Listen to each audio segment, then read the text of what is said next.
Summary of the Diary of Anne Frank by Anne Frank. On her 13th birthday, June 12, 1942, a Jewish girl named Anne Frank gets a book. She is so happy about the gift that she starts writing in it right away. She often writes to an imagined friend named Kitty and says that her family is from Frankfurt, Germany, but that she now lives in Amsterdam, Holland, with her mother, father, and older sister, Margot. Her father is the head of the Dutch Opekta company, which makes goods for making jam, and lives a normal life. She plays with her friends, has a few young boys who like her, and worries about her grades. But when Margot gets a call-up notice from the SS, Anne's family has to go into hiding.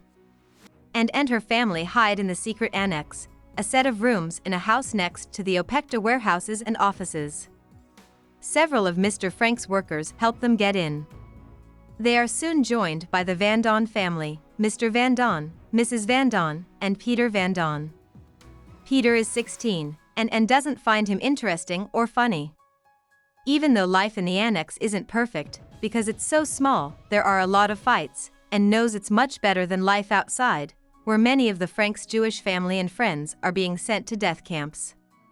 After a few months, Alfred Dussel, a middle-aged dentist, moves into the annex and shares a room with Anne.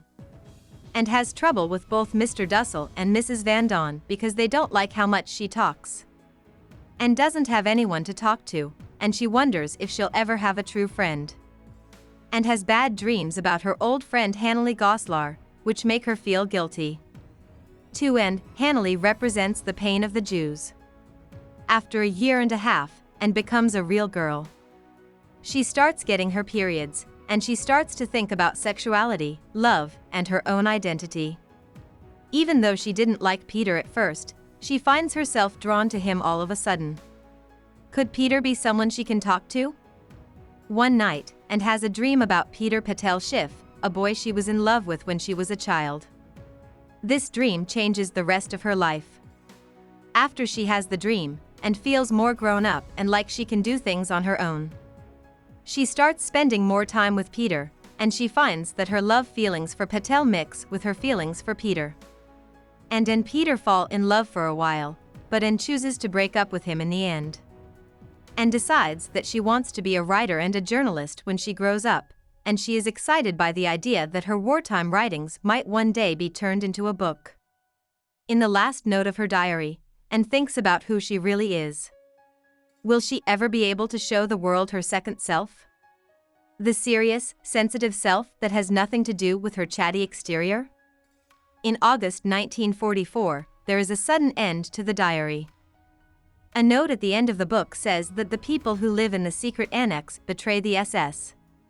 Anne and Margot were finally sent to the Bergen-Belsen concentration camp, where they both died of typhus a month before the camp was freed by the Allies. The only member of the Frank family to survive was Anne's father. Miep, who used to work for him, found Anne's writings in the annex after the SS ransacked it. About the author. Anne Frank was born in Frankfurt, Germany, to a wealthy family in 1929. In 1933, her family moved to Holland because of how violently anti-Semitic the Nazi Party was in Germany. Anne and her older sister lived a normal life for people in the upper middle class until 1940, when the Germans took over the Netherlands. In 1942, Anne got her now famous book as a birthday present. 3 weeks later, her family had to hide in the secret annex because of the war. After hiding for more than 2 years, the SS found out where the family had been hidden. Anne and her sister Margot were finally sent to the Bergen-Belsen concentration camp, where they both died of hunger and typhus in early March 1945, about a month before the Allies freed the camp. Hope we summarized it fully and you liked it. Please hit the like button and subscribe to our channel so that we are motivated to create more videos.